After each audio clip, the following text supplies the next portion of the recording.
Okay, ladies and gentlemen, welcome to the source of dreams. So in many ways, what we're going to learn about tonight is a continuation of the previous classes. That's the truth. However, even if you haven't been attending the previous classes, I do think that you're going to be able to understand and appreciate the things that we're learning tonight. And I'm just going to add that these might have extremely practical implications if you are like most people and you have dreams and you wonder whether those dreams are or are not meaningful, and whether dreams are simply a rehashing of what you thought about during the day, which is what Freudian psychology says, and a lot of other people who speak about dreams in psychological terms or psychoschematic terms. Tonight we're going to find that that's not a contradiction. It's not a contradiction for dreams to be the product of your imagination, and at the same time, for dreams to be conveying a message from a higher reality. Now, it certainly sounds like a contradiction. It's either one or the other. Either dreams are coming from somewhere else, or dreams are simply the product of our own imagination. Like, how could they both be true? So this is something we're going to be talking about today as we learn about the source of dreams. We're on Daf Nuntes, which is page 15, pardon me, not Nuntes. Nun Dalad. No, sorry. Nun Hey. Nun Hey Amid Beis. Nun Hey Amid Beis. We're on page 55, side B. I think in the Art Scroll version it is 57B7. 55B7. I'm getting all my numbers mixed up today. Forgive me. And in the folio pages of the Gemara, we're moving from Daf Nun Hey onto Daf Nun Vav, from page 57 onto page 56, Amir Tzashem. This is what we call a page turner. Well, not really, or a page mover. So the Gemara, in the previous episode, spoke to us about dreams that we can be sure have meaning. How can we be sure they have meaning? So we said a dream that comes early in the morning is meaningful. Why? So as we learned in the previous episode, your mind is basically emptying itself of all kinds of commands that got generated during the course of the day. This happens early on in the night. And then, by the time you wake up in the morning, your mind is already clean. Your mind is emptied. So once your mind is emptied, if suddenly something comes to you in a vision before you wake up, this would be a sign that something real is going on. And another interesting thing is that if the dream repeats itself twice, why would you have to repeat it? I mean, if you have to cleanse your mind, you got it out of your mind already. The fact that a dream would come in a recurring way would also be meaningful. And the Gemara told us that if somebody else is dreaming the interpretation of your dreams, that certainly would be very compelling. And so much so that this doesn't even require any kind of interpretation, meaning any verbal expression which would bring forth the meaning of the dream. Because we talked about the idea of verbalization and of interpretation, and the power of speech and the power of speaking when it comes to somebody's dream. And when it comes to these dreams, this is coming from a higher place, so they are what we're going to call bona fide messages, deeper messages. Now, if they're bona fide deeper messages, they're very much not the result of what we thought about during the day. Which makes it strange, because the Gemara now introduces the very next piece of the Gemara is Amar Rabbi Shmuel Bar Nachmani. Rabbi Shmuel Bar Nachmani said, Amar Rav Yonason, we're in the bottom three or bottom two lines now, in the bottom two lines, on the bottom of the very wide lines, the bottom of the page. Ein maran la'adam ela mi'irhuri libay. A person is not going to be shown anything save that which he or she had already thought about or entertained in their mind during the course of the day. So this is a very strange statement for a number of reasons. First of all, how does it follow what we just learned? We just talked about dreams that are meaningful, and now, and the reason those dreams are meaningful is because they're, it seems, not mihru huriyayim, not from what I thought about. And here Rabbi Shmuel ben Nachmani comes along and says, you should know that all dreams come from what a person already thought about. Ein maran le'la adam, a person is not going to be shown something.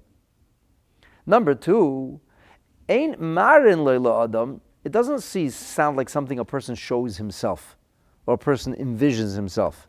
Mar in loy means that there is a higher force that's showing it to him. He's being shown something. If he's being shown something, he didn't think of it himself.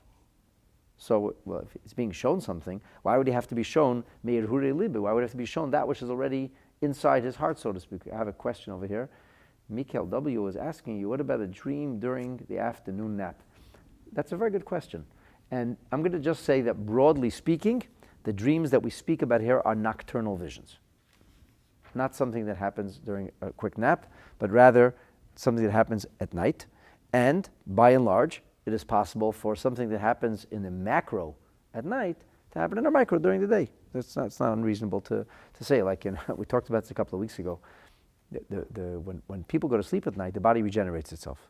So the body kind of generates toxic things, like waste, toxic waste. And the body has to get rid of it. So that's why the body has a very, very complex system of sweating things out and getting rid of toxins. That's why people smell in the morning. That's why they need a shower. And, one metaphor is that if you have a big building where there's a lot of work going on during the course of the day, what happens at night when all the offices shut down? One of these big high-rises. The cleaning company comes in. And the next morning, everything is spanking clean. So there was dirt generated during the course of the day, and at night it gets cleaned out. That's kind of what your body does to itself as it regenerates itself. And that happens on a daily basis. What happens if you don't sleep? If you don't sleep, your ability to function is impaired to the point, if you don't sleep at all, eventually you're going to collapse. Why? Because there's a buildup of all this toxic stuff. And your body needs time to replenish itself. Now, you could ask me, why did Hashem have to create a human body that has to regenerate itself every 12 or 13 or 15 or 18 hours? Why couldn't we at least work for a week, maybe sleep for a week, something like that? Why do you have to do this on a daily basis? I was reading today about a bird called an albatross that can fly 10,000 miles without stopping. I don't even know, what does it eat? Eats itself? Flies across oceans, 10,000 miles without stopping. We live in Canada. Bears sleep for like half the year or something? And they're up for half a year. How come people are not like that? The Rebbe asked this question once. The Rebbe said that this is the great kindness that Hashem did with us. The Rebbe cited a verse that's used for Moda Ani. The verse is that Chadoshim labkarim Rabba emunasecha. It says that you have this fresh, brand new start. Hashem's faith or trustworthiness is great. And the Rebbe said that Hashem's kindness to us is that we get a new start every 24 hours. You had a lousy day. Sometimes people get into a rut or get into a kind of like a domino where things are going in the wrong direction. Every day you have a chance to press the reset button. So today is going to be different. I once heard that there was a chassid who used to, before he went to sleep at night, he would make Michal David, who's a chock full of strange information, says that the albatross actually lands over water, which is not land, so technically it never lands. Okay.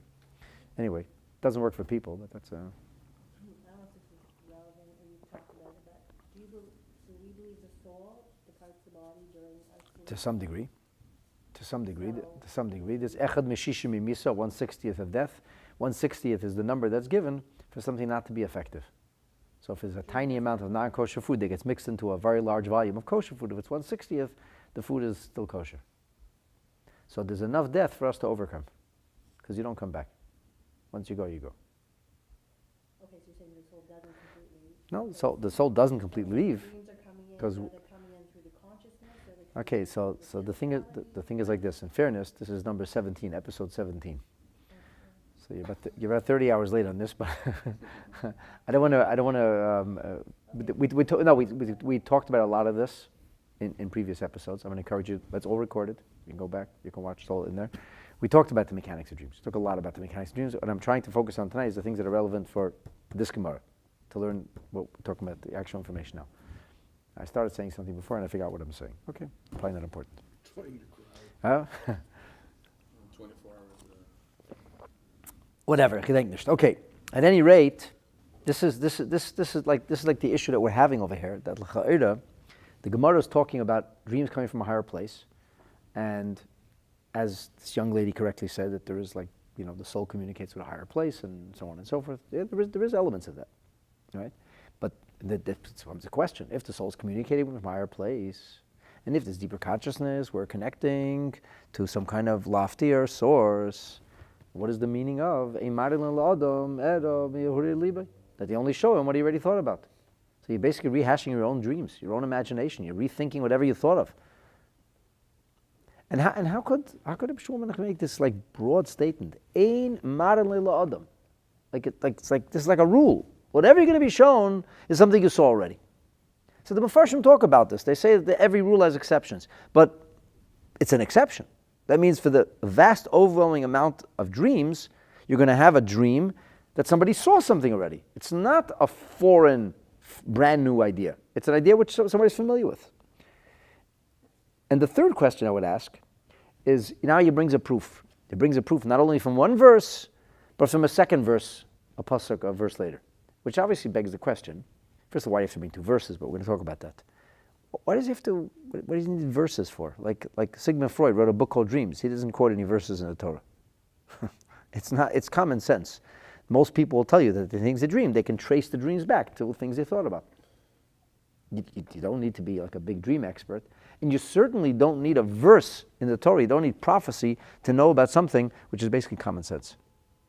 It's part of our common experience. So what's going on here? What is the Gemara saying? And I'm asking these questions because this is going to help us segue into the deeper message that the Gemara is trying to convey. So let's take a look at the verses and see what they're talking about. And the verse, Shenemar, because it says, and we're talking here about the second chapter of Daniel, Ant Malka Rayonosech Amishkovcha Seliku. So the prophet Daniel responds to Nebuchadnezzar, who's making unreasonable demands of the wise people, the Chaldeans, and he says, if you're really so wise, tell me what I dreamed. And obviously they can't tell him what he dreamed. He says, in that case, who needs you? And who needs wisdom? Who needs wise people? Off with all of your heads. That's basically the setting in the second chapter of Daniel. So this is a big problem, right? And Daniel is talking to Hananiah, Mishael, and Azariah, and he's trying to figure out a way for them to, first of all, save time. Yeah, he prays to Hashem. Hashem should give him insight, but also he's trying to buy time because he's trying to save the life of the innocent people who didn't do anything wrong. But there's a crazed king who wants to take their heads off because they don't know what he dreamed about. So he davens to Hashem, and it's interesting because a lot of the verbiage that's used is very similar to the Pharaohic verbiage with his encounter with Yosef. It's very interesting. But he says like this. Let's take a look at the actual pasuk. So in the book of Daniel, of course, it's written in Aramaic. I'll try to translate it into Hebrew. In verse 29, Daniel is responding to Nebuchadnezzar. And he says, it's written Anta, but we read it Ant Malka, you king. He says, Ra'ayoneich al mishkavcha seliku. Your thoughts arose onto your bed. Ma da havalo achrei dana. The thoughts that came to you, in other words, whatever you were thinking when you went to sleep is what followed you into bed. And that's what's going to happen to you afterwards. What's the future? What is Nebuchadnezzar? What is a great emperor thinking about insofar as the future is concerned? So the answer is, Hoidach ma dilahave. That it's telling you, it's revealing to you the secrets of that which will be. Right, so this is a very strange answer. Daniel is telling Nebuchadnezzar that the thoughts that you had, that's what you dreamed about, and that's telling you what's going to be. Well, if it's thoughts that he had, then it's not telling him what's going to be. It's telling him what he was thinking about already. But he says, no, you're thinking about, you want to know what you were dreaming about? You're thinking about what kings think about. What do kings think about, by the way? Power. Depends. Yeah. Lots of kings think about power, but they have the power already. What are they worried about? What are extremely powerful people worried? Stay in the position. Right? They're worried about staying in their position. They're worried about getting killed. They're worried also about continuity. At a certain point, they want to see the royal house, they want to establish, want to see their children fill the role, they want to start something. In general, it's part of the human condition. We like to start something. We like to, or at least continue something. We want to be part of something bigger. The human being has a natural capacity and desire to be part of something bigger. This is very close to the natural part of us that wants to connect to Hashem, because we want to connect to something bigger. What happens if we don't connect to God? We connect to all kinds of other isms which seem to be bigger than us, and some of them make absolutely no sense, and they harm us, and that's where you get to modern-day idolatry, where you worship isms instead of God, which isms are created by people, and they are here today and gone tomorrow, but they're bigger than people. They're part of a movement. A movement, by the way, that is going to be tossed in the bin in 30, 40, or 50 years, or maybe in 5 years, or maybe in 5 months. Just like politics. Just like politics. I mean, that's like, like you have all this woke ideology with the tearing down statues and the renaming things. These were like eternal symbols, and all of a sudden they're not eternal, right? And who knows how long this ideology will hold for? Incidentally, these ideologies are not A, rational, B, they're not helpful. For the very people who support these ideologies, it oftentimes harms you. So you're doing things that harms you as an individual, but you convince yourself you're part of something bigger. We have this capacity for that. So we all want to make a difference. We all want eternity. And we know we can't live forever. So if you can't live forever, what can you do? You can create your name. Your name can live forever. Your children can live forever.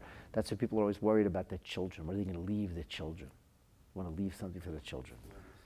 Legacy. This is every human being has a part of this, right? And sadly, most people, it gets thwarted and it goes in the wrong direction, and people are worried about leaving their children money instead of leaving their children values and a good name.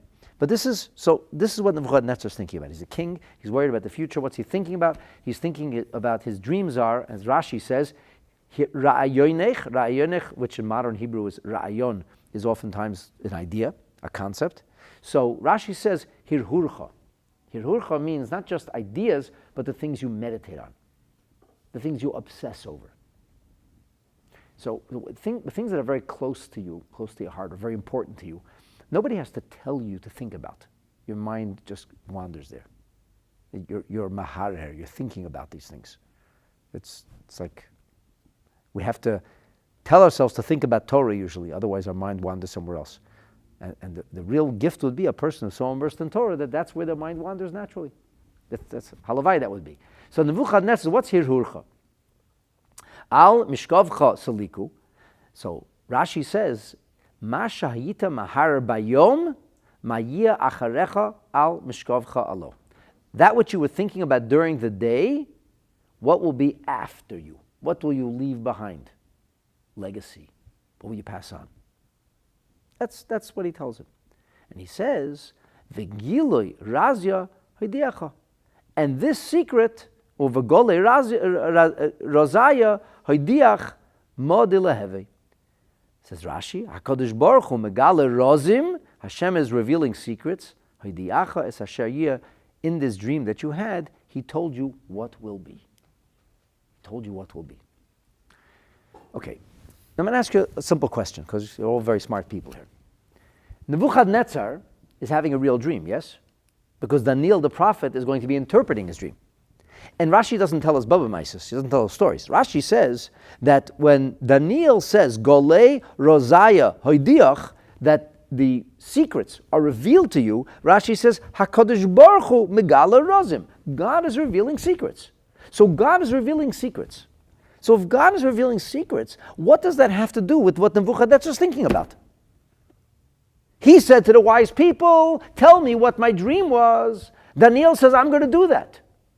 And he says, what you were thinking about, that's what God is telling you. Is God telling him? Or he's rehashing what he's thinking about?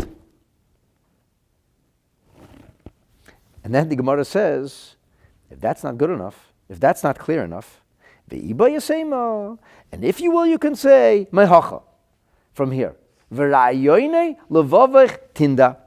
And the meditations or thoughts of your heart is made known to you. The thoughts of your heart you will know, which is, by the way, a pasuk later, that's all.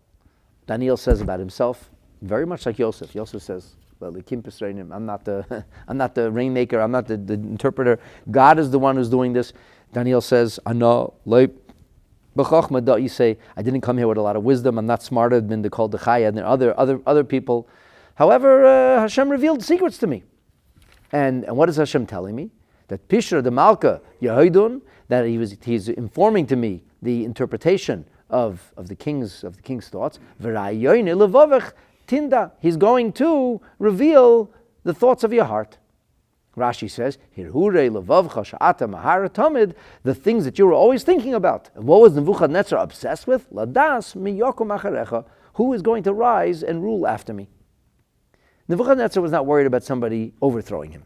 He was a ruthless tyrant, a powerful king.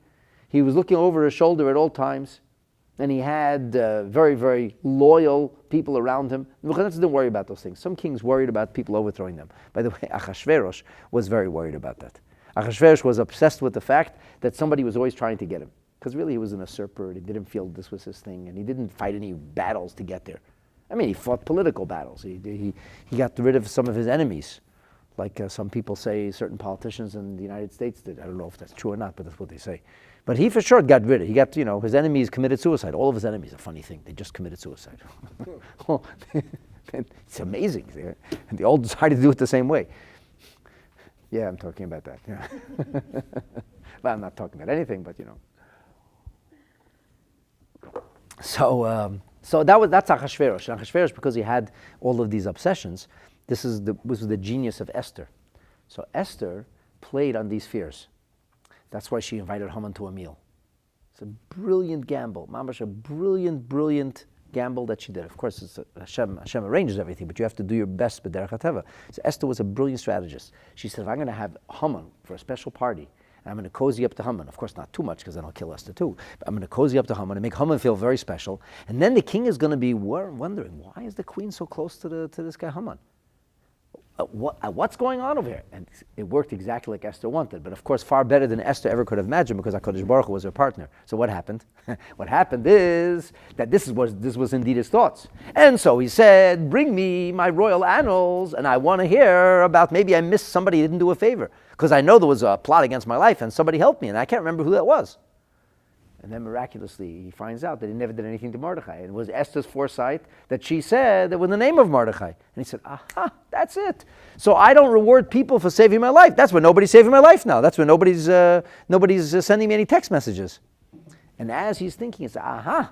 So no, I have to reward Mordechai, because then everybody will see that it's worth being on my side, that I take care of my friends. And the Haman, I think, is out to get me. And just then Haman walks in. He said, Haman, it's like 2 o'clock in the morning. What are you doing here?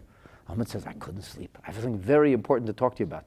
Do you really? He says, yes, very important. The king says, let me ask you something before you talk about your important things. What would you do for the person who the king loves and honors, and so on and so forth? You're going to be going right across the camera, but as you please.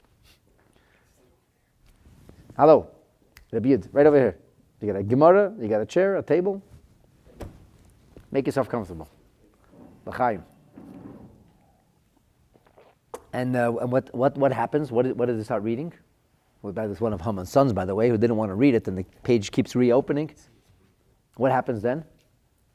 Here's the story of Mordechai. Sorry, we're back to Haman. Okay, so Haman, the king says, so what would you do to the person that the king wants to think? So Haman thinks for sure. I mean, he's a narcissist. He's always thinking about himself. He thinks for sure, what's Achashverosh talking about me? But Achashverosh is talking about the guy, Mordechai, the guy who saved his life. And he is thinking that somebody is out to get him. So as soon as he says, put him on a royal horse and dress him in your clothes, what do you think the king is thinking? I was right. That's exactly what's going on over here. And so Esther set it up, and the next day when she points her finger, this is like the background. Okay, so that's what Achashverosh obsessed over. He was a king who didn't fight his way to the top. He was a king who didn't earn his crown. He was just a dirty fighter and a low-life politician, and that's how he got where he got. And that was what he was thinking about. Those were the things that disturbed him at night. Nebuchadnezzar did not have these concerns. So what's he thinking about? Nebuchadnezzar thought he was God. He built statues of himself, told everybody to worship it. He had a God complex. So when you have a God complex and you think that you're God, so what are you worried about? Eternity, because gods are eternal. Right? So the Pharaoh told everybody he's God, it means he doesn't need a washroom. That was the Pharaoh's idea of being God. Nebuchadnezzar's idea of God is, I have to create some kind of eternity here. So that's what's on his mind. If that's what's on his mind, so Daniel says to the king, that's what you're thinking about, that's what God's telling you. I'm asking you a simple question. Is this God telling a message, or is it something that he was thinking about? Which one? How can it be both? If God is telling him something... How can do you make the choice? You're not wrong, by the way, but we have to understand it. if God is telling you, so then... It's the same. It's, Explains the topic. so here's the interesting thing. The Khatam Sofer says about the Pharaoh, who we read about in the end of the previous episode. The Pharaoh said, I saw these horrible looking cows. I saw these terribly looking ears of grain. I never saw anything like this. I never saw anything like it. What was he trying to say? So the Khatam Sofer says, what he was saying is, this is something that I never saw. I never thought of such a thing. Now, the question is, if he never thought of it, how does that jive with what we're learning the Gemara now? So we'll come back to that. There actually is, there is a fascinating discussion about this, of how he might have thought about it. Not, he never saw that, but what he might have been thinking of. But his point was, it has to be a real dream, the Pharaoh said. And by the way, the Maharsha explains that there was an idea of hishanot, of the repetition. The reason that they were telling the Pharaoh that these were separate dreams. The cows is the cows, and the corn is the corn, and don't mix up the two. And the Pharaoh couldn't listen. He said, no. There's something else going on over here. And when Yosef, part of Yosef's interpretation is chalom paro echadhu. He said, oh, this guy's onto something. He says, how could it be the same? They're two very different things. One is the world of vegetation, one is the world of animals. So what did Yosef say? It's the same concept. It's about farming, it's about prosperity, it's about an economy. The cows are the economic engine, that's the trucks of antiquity, or the tractors, and the grain is what grows. So it's really one dream, but it's taking on numerous images. But this is what we learned in the previous Gemara. So in the previous Gemara we learned that if you have something which is repetitive, and if it's first thing in the morning, other Mefarshim point out that the Pharaoh woke up immediately afterwards. He fell asleep the first time, but then he had the second dream and he couldn't fall back asleep. It's exactly what the Gemara just talked about. The dreams of the morning, and that he had a repetition. And Yosef was the one who showed him that it was repetition. So it didn't even need interpretation. That was another question that we asked, that what Yosef said, if it's true that you have to interpret the dream. If you don't interpret the dream, it's like an email that's not opened.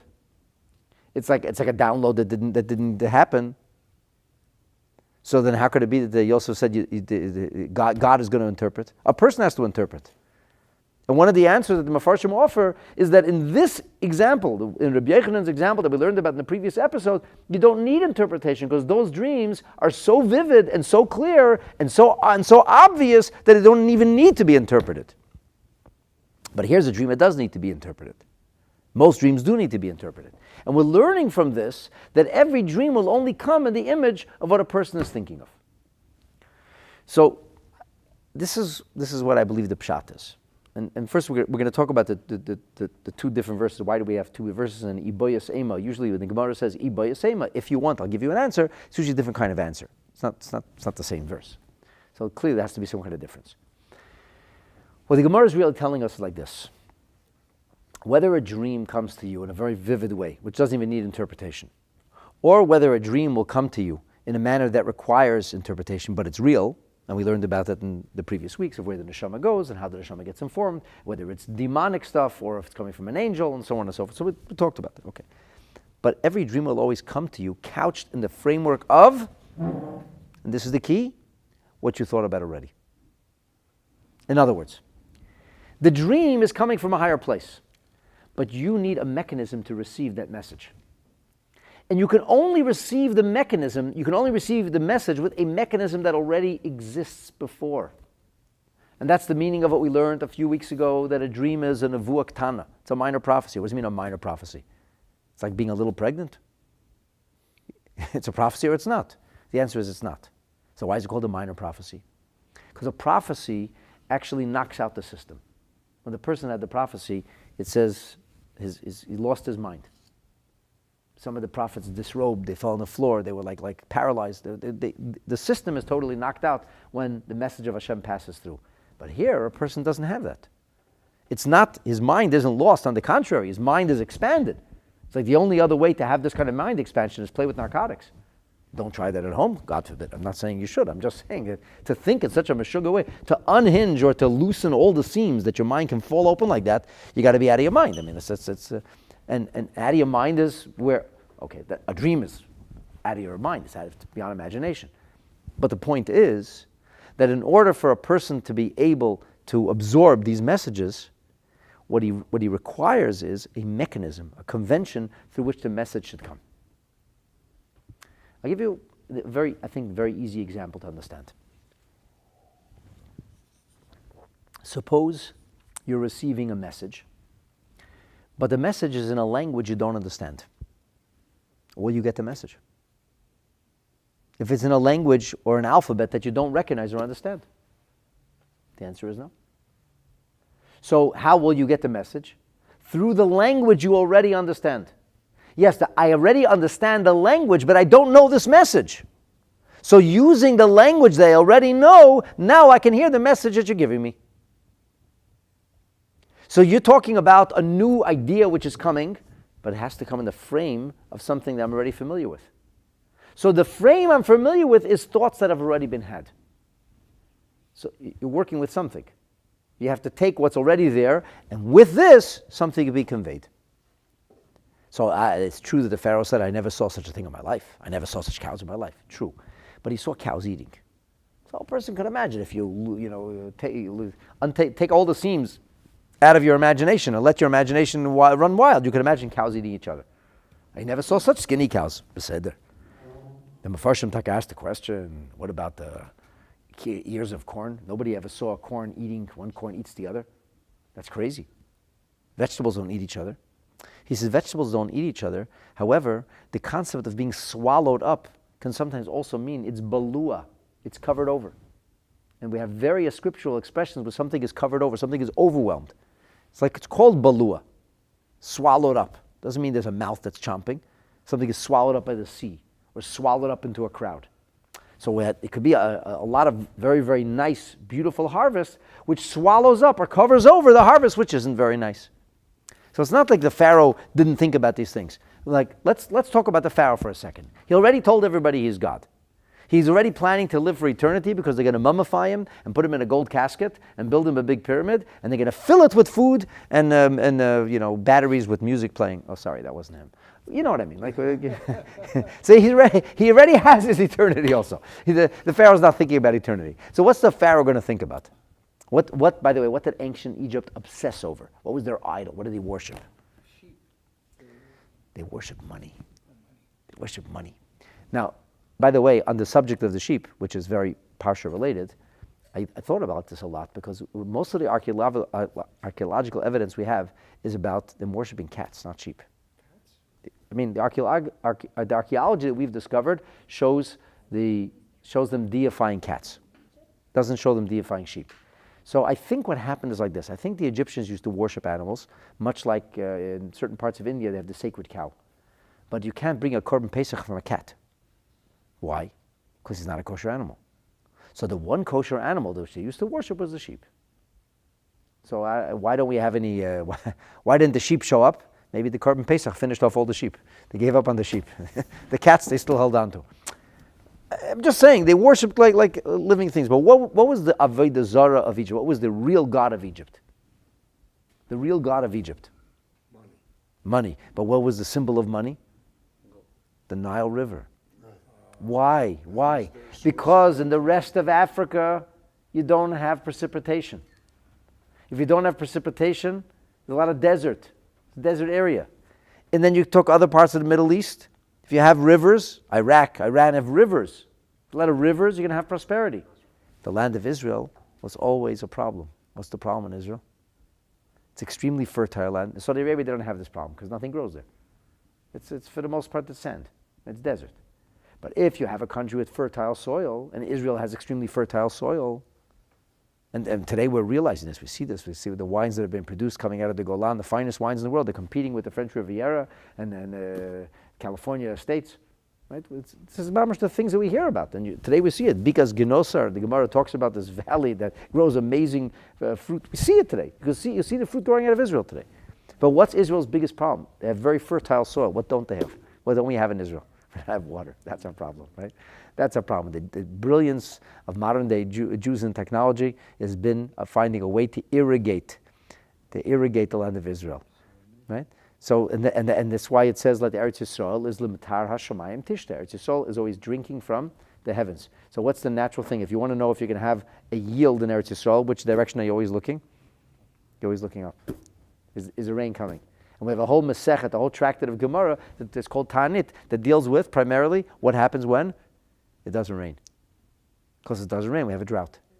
But when there was drought everywhere else in the world, where was there continued, for the most part, with the exception of Yosef's drought, which is a very, very severe famine, but with the exception of the famine in Yosef's time, where was there always food?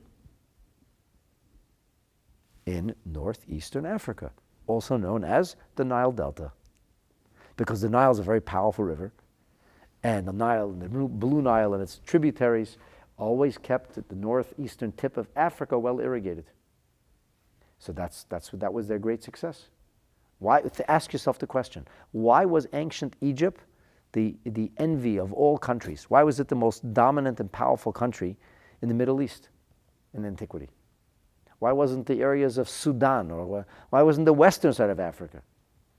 Why Egypt? What did Egypt have that everybody else didn't have?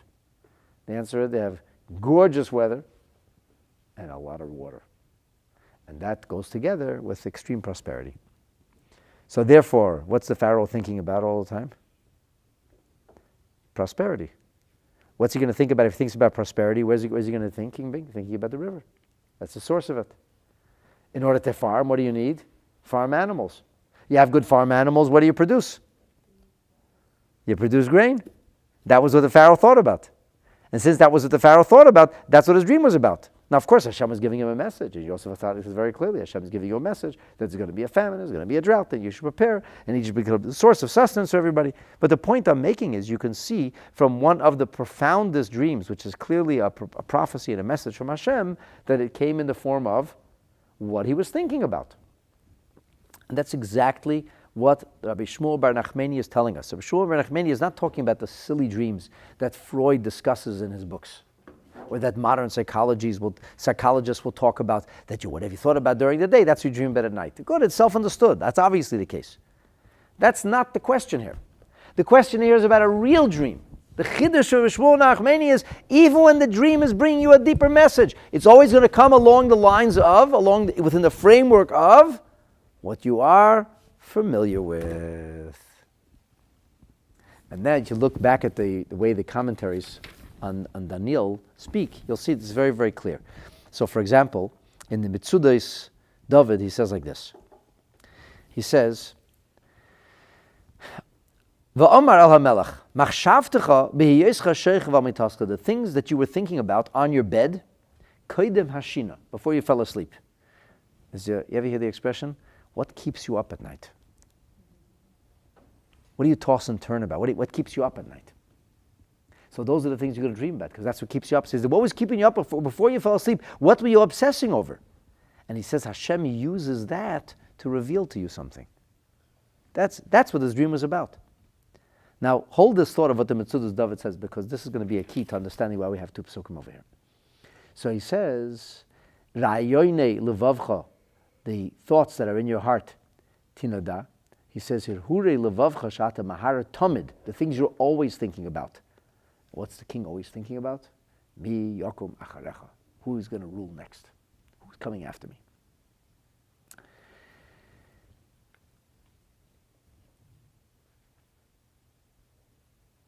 Mitzudas David talks about this in an interesting way. He says, Bazet teida machshavos levavcha. This is the way you could know the thoughts of your heart. Because sometimes people don't even know what's important to them. You know how you know what's important to somebody? The things that are really important to them? If you know the things they're dreaming about.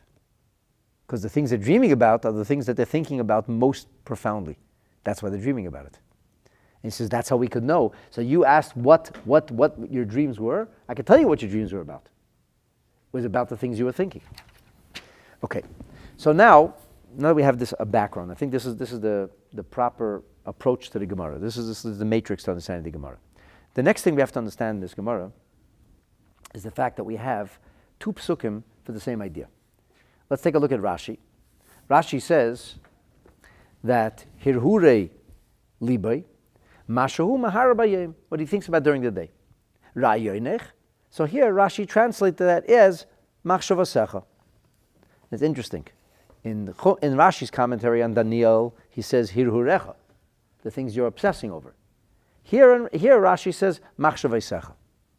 Why? I don't know for sure, but I think the difference between Rashi, what Rashi's telling us, and what here in the Gemara, and what Rashi's telling us in Daniel is like this. Daniel was telling the king, you asked what you dream about, right? You want me to predict what you dream about. How am I supposed to know it? But that's what he asked. And when the wise people couldn't tell him what he dreamed about, he says, off with your heads. So you ask what you dream about. I'll tell you what you dream about. You're dreaming about the things you obsess over. The things that are always occupying your mind, that's what you're dreaming about. Our Gemara is not telling us that we are only going to dream about the things that we are obsessing over, especially because our Gemara is maintaining that all dreams are going to be connected to the things we thought of. Our Gemara is not predicting what we dreamed.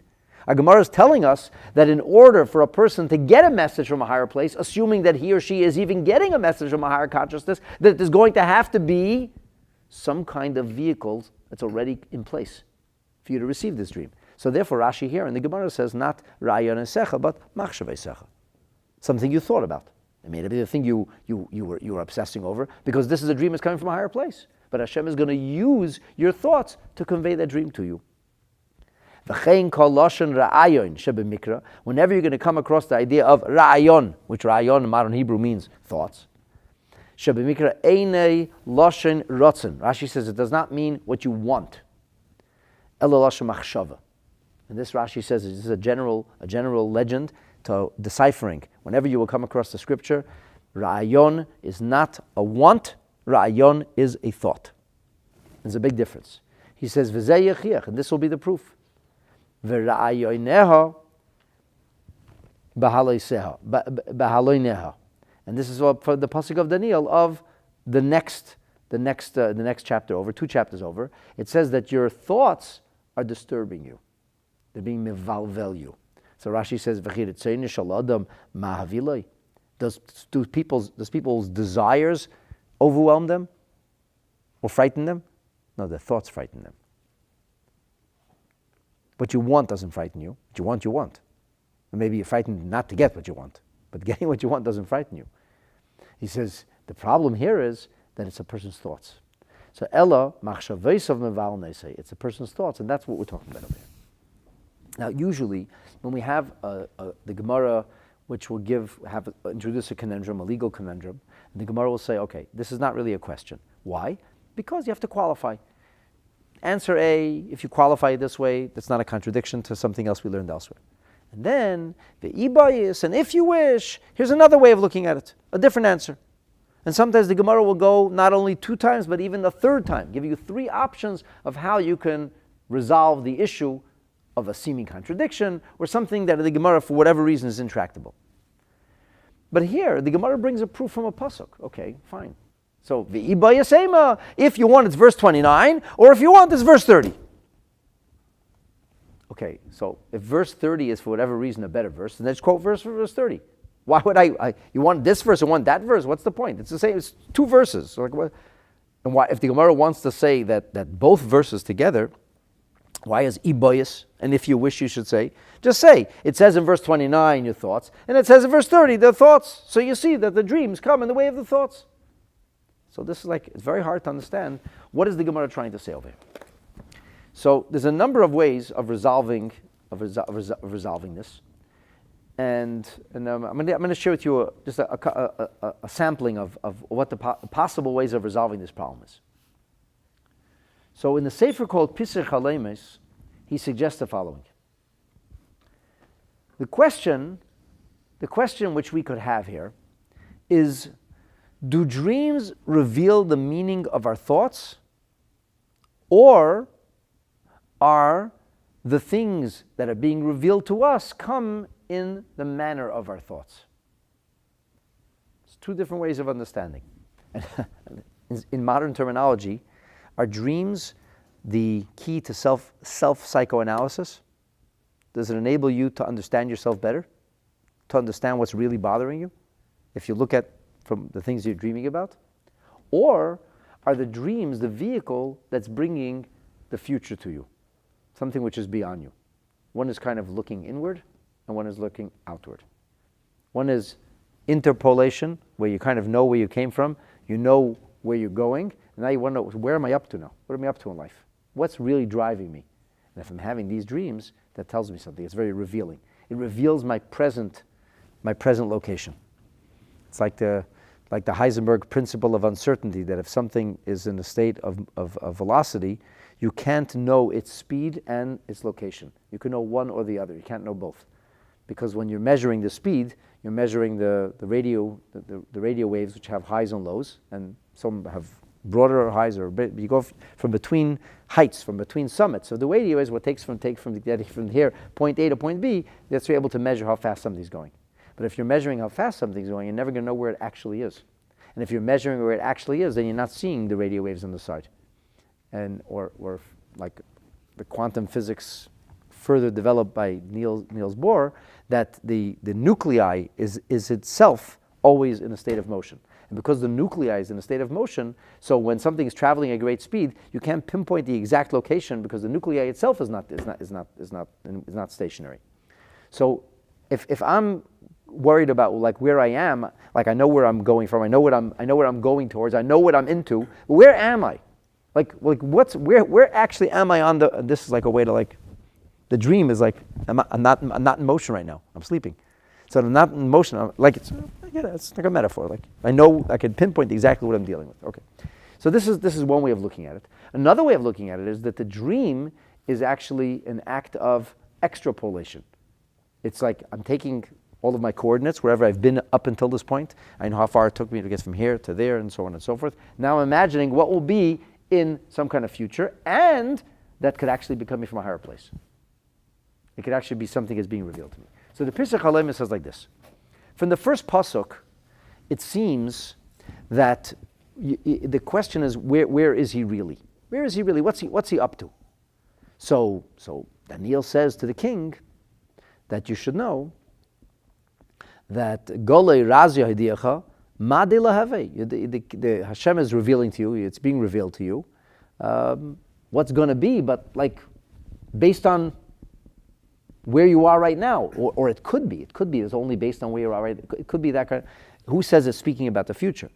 And he says the second pasuk is more clearly talking about a futuristic thing, and because we believe that dreams are not simply a question of psychoanalysis or self-analysis, but actually you could be receiving a message from a higher place, which is not about self-analysis. That's why I need the second answer. That's the Ibayasema. The Ibayasema is building, it's further developing. The Ibayasema, and if you don't see a clear enough proof from the first verse, once you have the second verse, along with the first verse, then it's going to become very clear as to what we're talking about, that the dream of the future is based on the thoughts of the past. Not that you thought about what you're being told now. In other words, the content of your dream is a new idea. But how is the content being conveyed?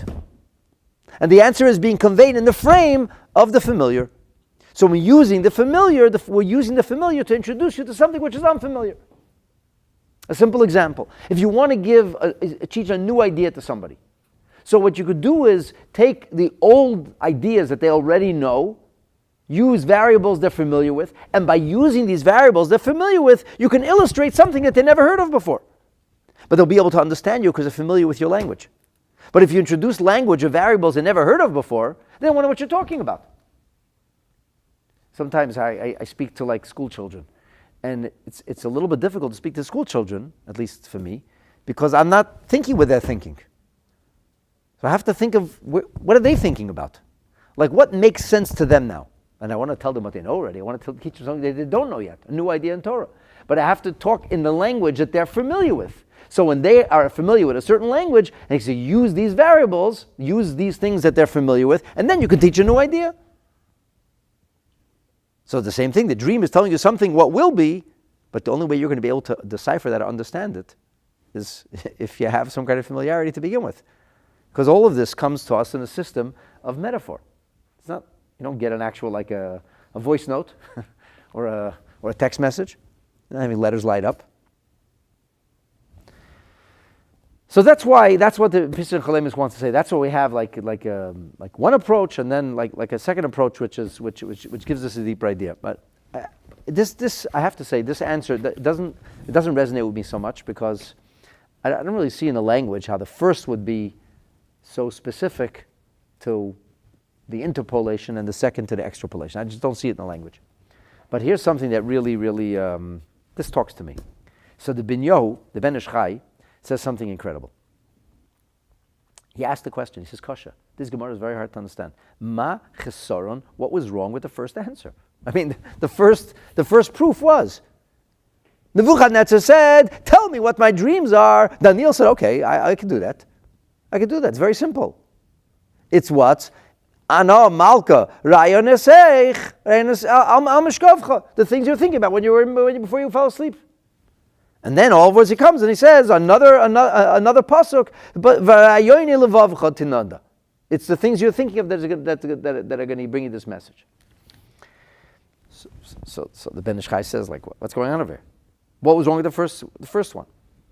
And he gives an amazing answer. He says, look at the language of the first one. The language of the first one is Ant Malka, Ra'ayonach al Mishkovach. Ra'ayonach al Mishkovach. What does Ra'ayonach al Mishkovach mean?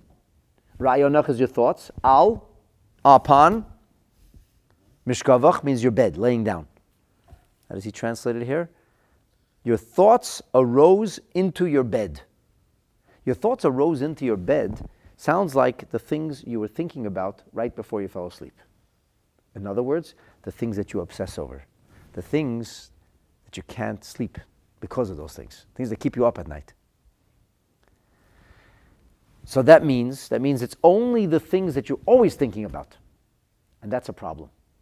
Because who says that the dream is going to be, if the dream is really coming to tell you some kind of message, it's going to be a thing you're always thinking about.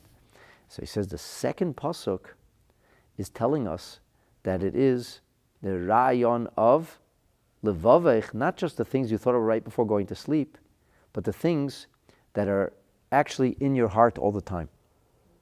And then he develops this further. And he says, you could also say that the first set of thoughts are that it's the thoughts that are the things you not only think about but also speak about, because these are the things you obsess with. You obsess over those things. The things that people are always thinking about, they're going to be talking about. It says in Chassidus that a person will always express himself at some point. In English, we call this today a Freudian slip. The truth will always come out. Nobody can fool everybody all the time. It doesn't work. At some point, the people who are closest to you get to know who you are. You blurt things out. You say things. And the point of a Freudian slip is that if you said something like that, you must have been thinking about it. So, well, I didn't mean to say that. Well, you just did. So clearly, that's what you're thinking. So he said the first thing could be these are the things that you're always not only thinking about but talking about also. And the chiddush, the Yiboya Sema is no. Actually, it's even the things that are, and what he calls in Pasuk Lamed, he says, Ra'ayone levavech, the thoughts of your heart.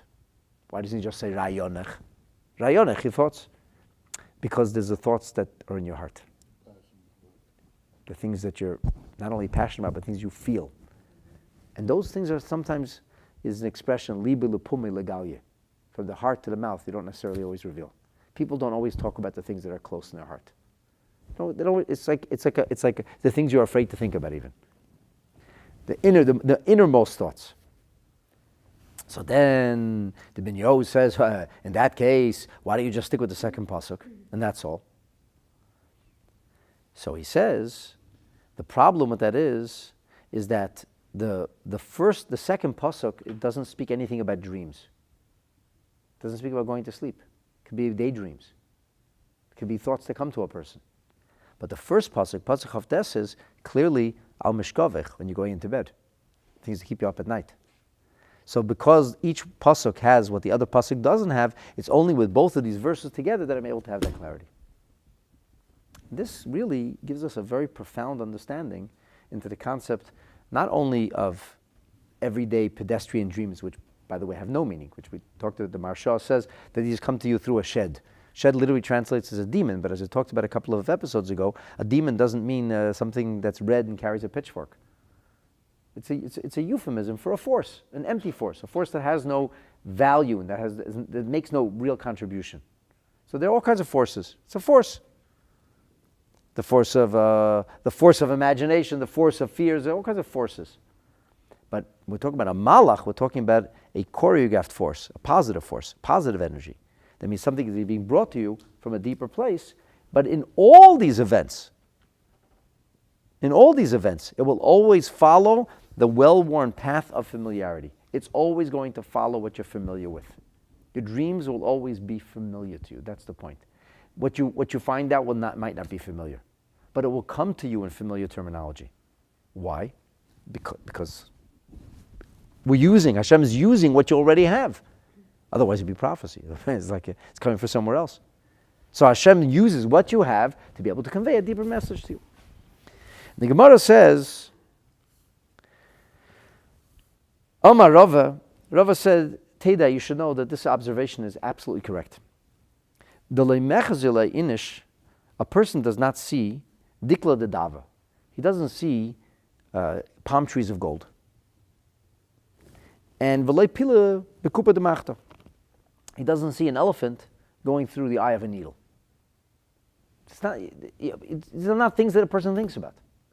So since these are not things that a person thinks about, so therefore nobody has those kind of thoughts. Nobody has a kind of dream. Famous question is asked why we have two examples over here. So one of the interesting answers that are given is that one is talking about people who work the fields, people who are, so to speak, in business.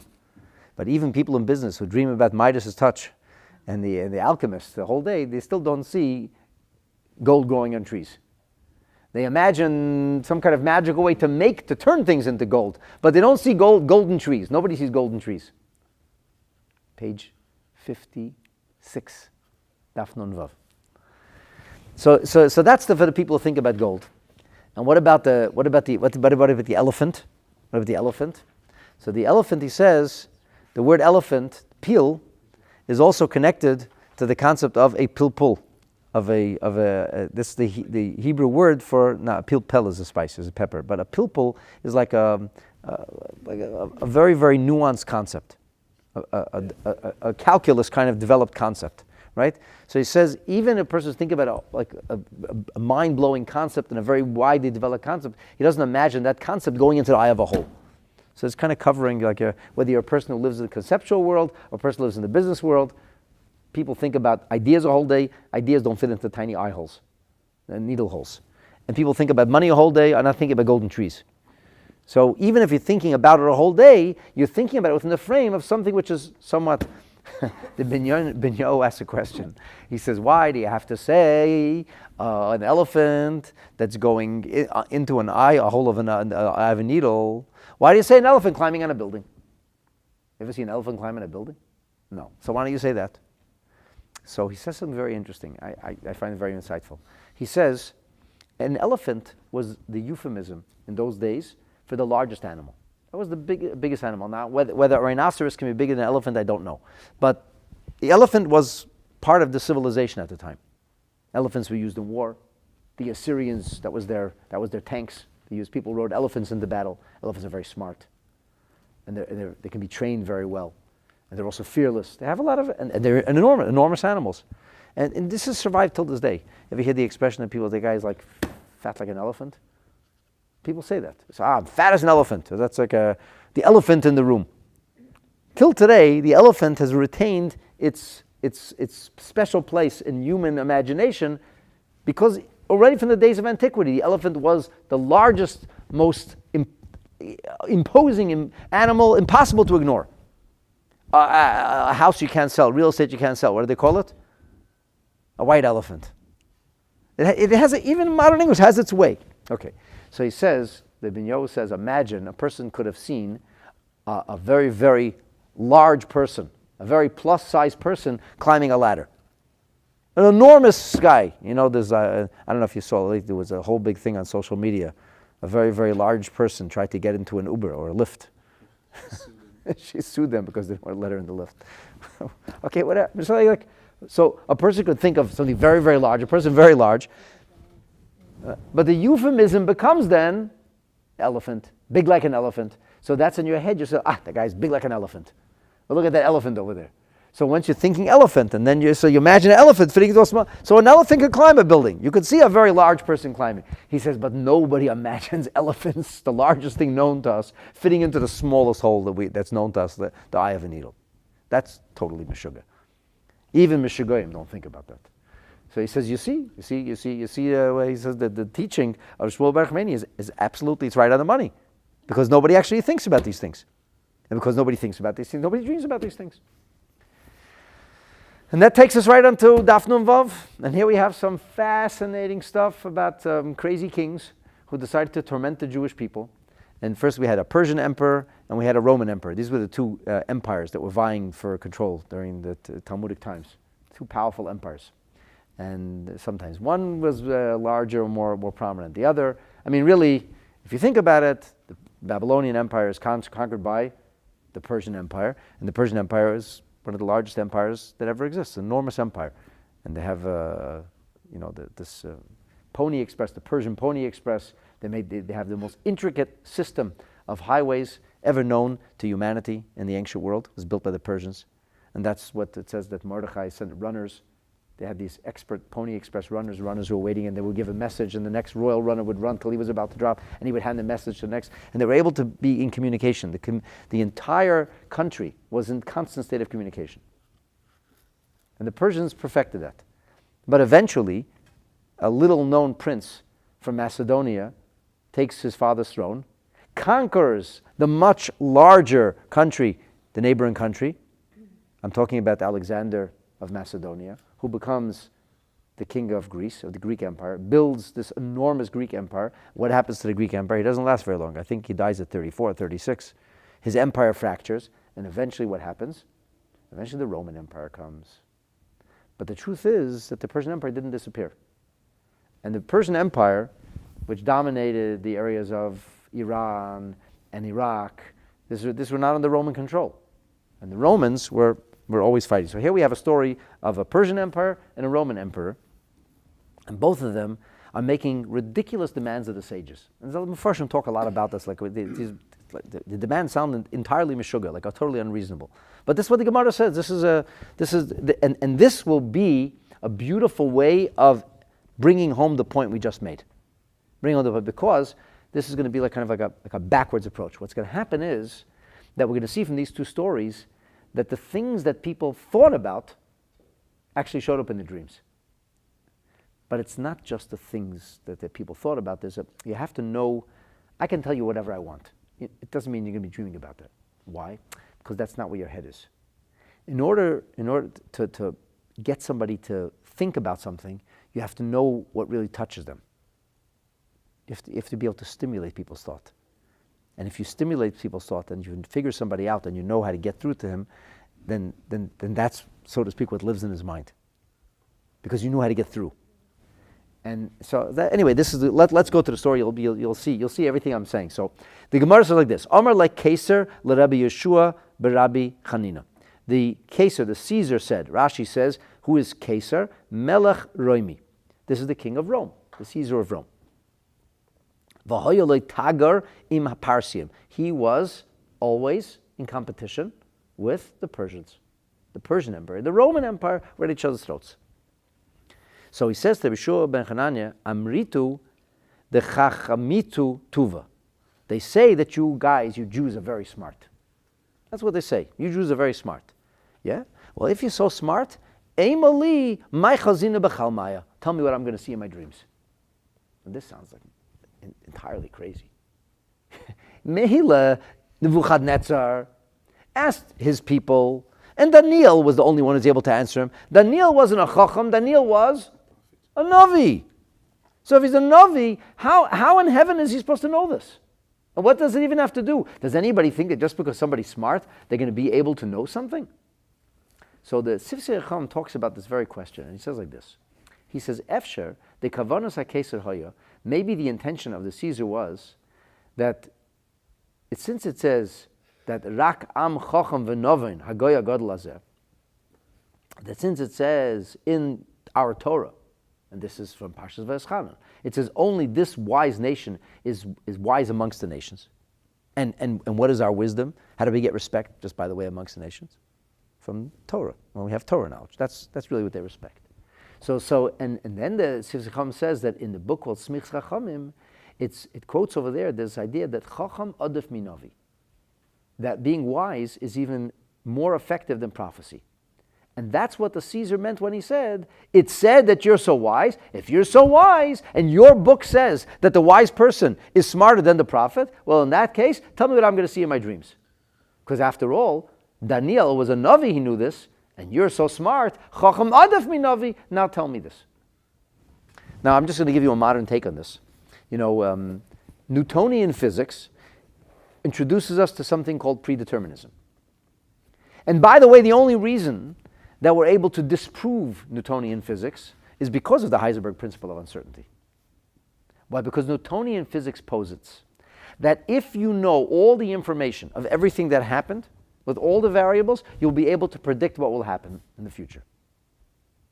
And it makes perfect sense. So I can tell you what you're going to eat for breakfast tomorrow. How could I tell you what you're going to eat for breakfast tomorrow? Today, we're almost there. With AI, if you put enough information about a person, and who knows what they're collecting about us now, if you have enough information about a person, you're actually going to be able to know. You look at every single breakfast they've eaten for the last 50 years. You look at when they ate breakfast. You look at every single thing that happened during the course of today. You look at where they're going to be. It's not unpredictable. We're not that unpredictable as people. People are predictable. We do this in a certain way. We deal with predeterminism all the time today. People's patterns are predictable. We base things on patterns. When people make events or sell products based on the information they have. There's a whole industry called the actuarial industry, which is based on collating and analyzing information to predict the future. The interesting thing is that, in theory, actuarial science is not a science at all. In theory. Because actuarial science could say that if you throw up a coin, heads or tails, what's it going to be? 50-50. 50-50 shot. What if I throw up a coin 10 times, and 10 times it's heads? The 11th time, what's the chance it's going to be heads or tails? It's still 50-50, right? But that's not what actuarial science will say. They say, no. They're predicting the trends of insurance, but that's really like, how could you predict things like that? Okay, so, it's not exactly a good metaphor, because the heads or tails, by the way, that's also predictable. There's variables. There's reason that something falls head or tails. If you know all the information, you should be able to predict. If you knew how the wind is blowing, and you knew the magnetic pull, and you know there's a whole bunch of things that affect this, and you know exactly how strong this person is, and what this person ate today, and what their mood is today, and how high they throw it, you should be able to know the answer to these kinds of questions. And there could be chips in the coin too, which... Okay, good. That's plain old cheating. But No. From usage, the weight could be different. My point is that the whole idea of predeterminism is not illogical. It's a logical thing. The reason that we dismiss predeterminism, scientifically speaking, is because there are always variables that you can never know. And the metaphor of that is the Heisenberg principle of uncertainty with the nuclei, which is a basic quantum physics fact.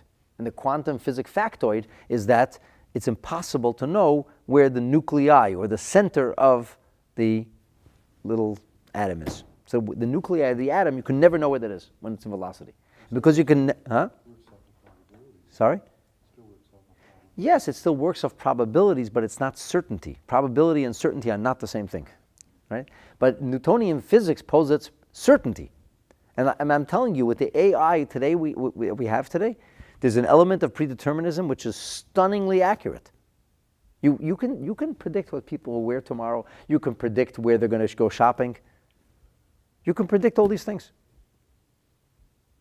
But then again, there's always the wild card, which is even evident in the tiniest realities, in the quantum reality. Even there, things are not certain. How much more so when we're dealing with, nothing's ever certain. As certain is certain, nothing's ever certain. I can make a prediction. You can make a prediction. Yes. Yeah, what's that? Tomorrow, you will wear a suit and tie. That's a reasonable thing to say. You don't even have to be such a chacham for that. Except that I'm going to tell you something that you don't know, and why your prediction is wrong. Okay. So 9 out of 10 Fridays, I don't wear a tie. That's my shtick. I don't wear a tie. I don't wear a tie on Friday. Happens to be that last Friday I did wear a tie because I had to go somewhere. I had a meeting. But usually, Fridays are spent immersed almost entirely in Torah study and dealing with people's problems that have to be dealt with urgently. But I try to prepare for my sermon and I speak between every aliyah. So that's most of my day is spent doing that. I usually don't leave my office. I usually don't need anything.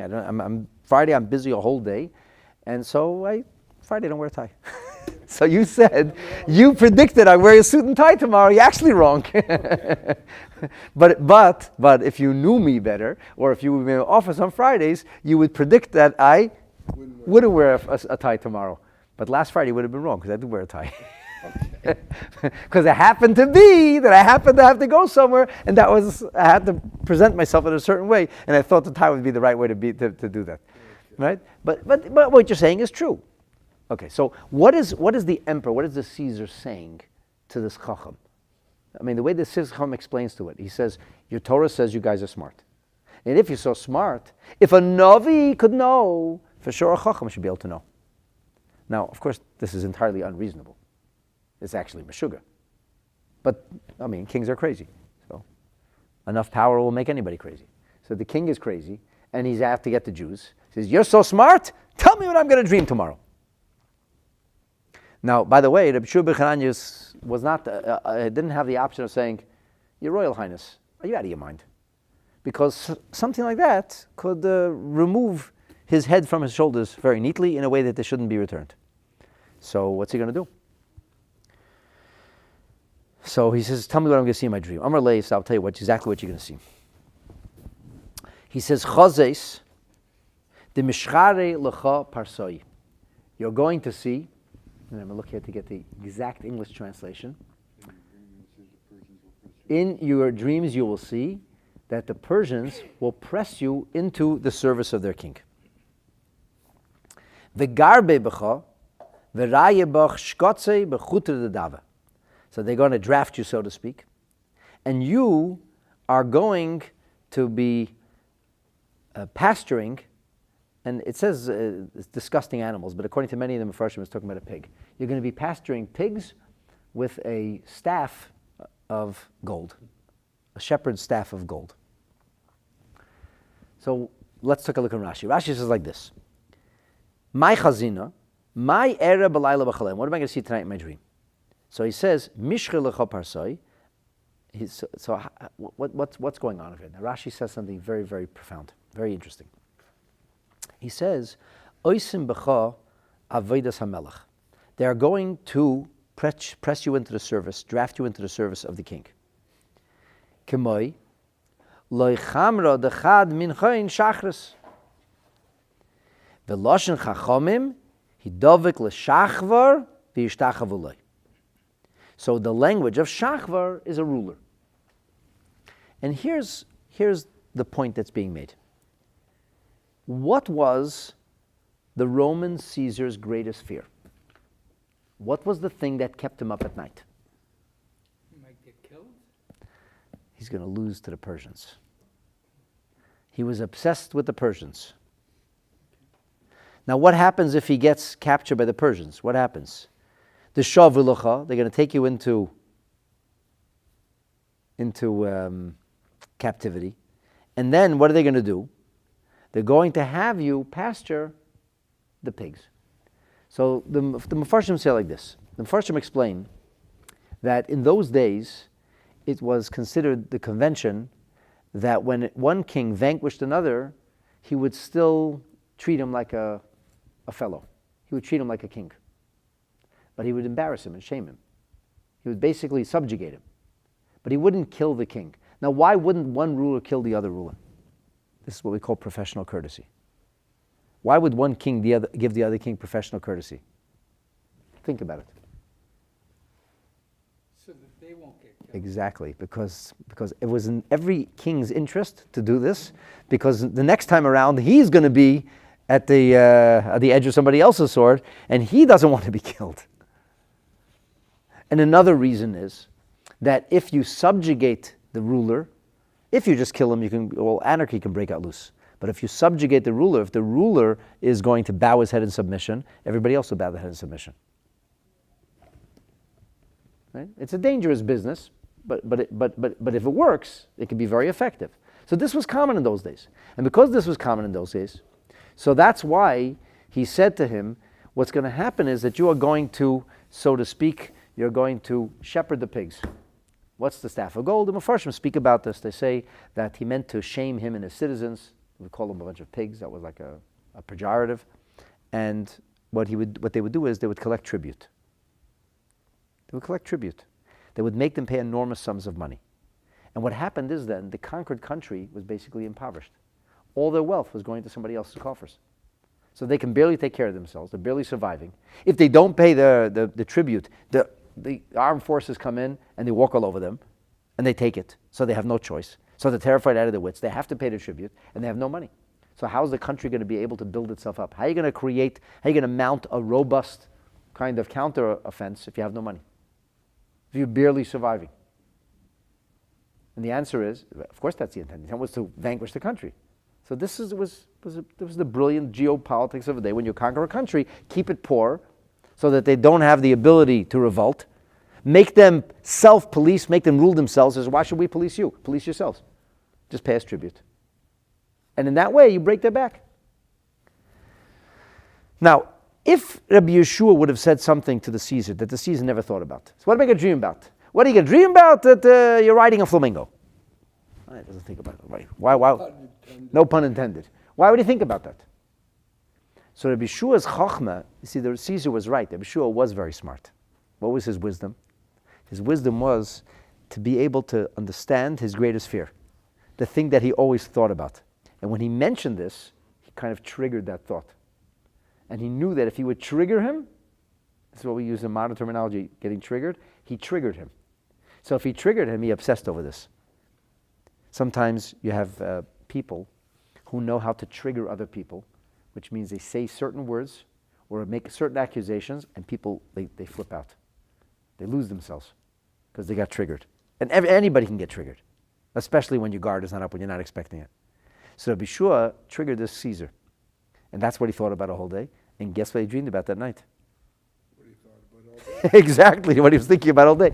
And here's the point. Regardless of what kind of dream it would be, if it's just an empty dream where the mind cleanses itself, say there, so it's a mind cleansing itself. If it's a profound dream where he's getting told some kind of great secret, it's still going to come along the lines of the thoughts that they had. So that's how Rabbi Yeshua could be sure, regardless of what kind of dream it's going to be, it's going to come in this image. If that's what you're going to be thinking about a whole day, you're not going to be thinking about anything else. Whatever you're going to dream about is going to have to be in this way. So any dream will come in this shape. And of course, that's exactly what happened. Here, there, kula yoyma, all day, that's all he thought about. Ula urta chaza, it's exactly what he saw at night. And again, I want to emphasize, Rabbi Yeshua can't tell him what he's going to dream about. But he could tell him how the dream is going to look. He didn't say, what am I dreaming about? He said to him, ma chazena, what am I going to see? Again, I'm going to use a silly metaphor, which I've used so many times, but just make a point. The little boy comes home and he's all excited. He says, Mama, we learned in class an amazing thing. What did you learn today? The teacher put 2 oranges and then put another 2 oranges and showed us 2 oranges. We learned all about oranges. And the mother says, no. She says, no, little Moshe, it's not oranges. You were learning arithmetic. 2 oranges plus 2 oranges, and then there was 4 oranges, and makes 8. That's arithmetic. He says, no, Mama, it was oranges. I'm telling you, today was all about oranges. And the next day, he comes and he shares with her more equations. This time they used apples. He said, what did you learn about today? I learned about apples today. And obviously, they didn't learn not about apples or oranges, right? But the little boy wasn't too smart. It's not what he's going to dream about. So what am I going to see? I don't know what you're going to dream about. He doesn't know what's really in his head, but he knew how to trigger him. So if that's what he's thinking about all day, whatever he dreams about, this is how he's going to see it. He saw himself pressed into the service. He saw himself surrounded by pigs, and he saw himself with the golden staff. It doesn't matter what he was dreaming about. That's the image the dream came in. And this is why we're getting the story here in the Gemara, because this explains to us the teaching of Reb Shmuel bar Nachmani in a very, very powerful way. That it's not what the dream is about, but how the dream is going to come. The shape it's going to take, the color it's going to have. And the same kind of story happened now on the other side. So the Gemara says, Omer le Shvar Malka l'Shmuel. Shvar Malka was a famous Persian king. And the Shvar Malka said to his king Shapur, I think he's called in the history books, he said to Shmuel, he said to him, Amritu, the Chachmis Tuva, they say you're very smart. Same idea we talked about before. So he says, Eimali my chazena bechelmai. What am I going to see in my dream? I want to tell you that the king was pretty smart too. The kings were pretty smart. They didn't say, what am I going to dream about? They said, what am I going to see? What am I going to see in my dream? And Shmuel, without having had a conversation with the Rabbi Shua ben Hanania, had the same, they both knew the teaching of Rabbi Shmuel bar Nachmani. They knew this. They understood this teaching. They understood this idea. So Shmuel said to him, Chazes, he knew what's going to trigger him. What's going to trigger the Persians? The Romans. So he says, Chazes, you're going to see the Asur that the Romans are going to come. V'shavalach, they're going to capture you. V'tachanaba kashyasa b'rachaya dedava. You're going to be grinding. I think it's date pits. Yeah, date pits in a mortar of a golden. Golden mill. A golden mill, a golden mortar, golden grinder. So Rashi says, "V'tachanaba kashaise." They're going to force you to grind the seeds of the date. And what is the idea over here with the seeds of the date? So again, the Mefarshim speak about this, that the concept of the seeds of the date. By the way, the Sifsachom points out this is not the only conversation between Shvar Malka, between Shapur and Shmuel. There were various times they met in the Talmud documents, the conversations that they had, and he says, for example, in Masechet Sanhedrin. But once again, some of the Mefarshim say the point is that he's going to be the date seeds represented the major commodity of Persia, Persian dates till today. You know, dates that come from Persia, that was a major commodity. That was the major export they had. So you're going to take the essence of that, the date seeds. You'd be grinding up with gold. Gold represents the money. Again, it's the same idea. He's going to break the back of the economy, and they're going to drain the Persian economy and make it pay tribute to the Romans. Same kind of thing. But again, he told him, he triggered him. Because he was smart enough to say something that triggered him, that's all he was thinking about. The moment he was thinking about that, whatever he's going to dream about, that's what it's going to look like. He said, Machazena, what will I see?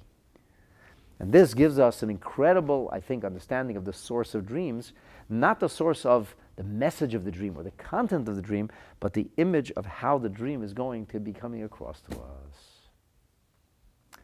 And it could be real dreams, it could be fake dreams, but it all comes from the same source. That's the point. It's all utilizing the things that our minds are already full of. Anyway, Hashem should help us that we should have our minds full of redemption, full of Mashiach. Amen. We should think about Mashiach a lot, and we should dream about Mashiach, and it shouldn't be a dream anymore.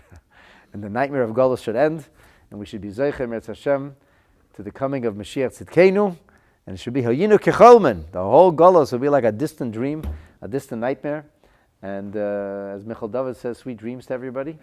And this is going to be the final episode on dreams for this year.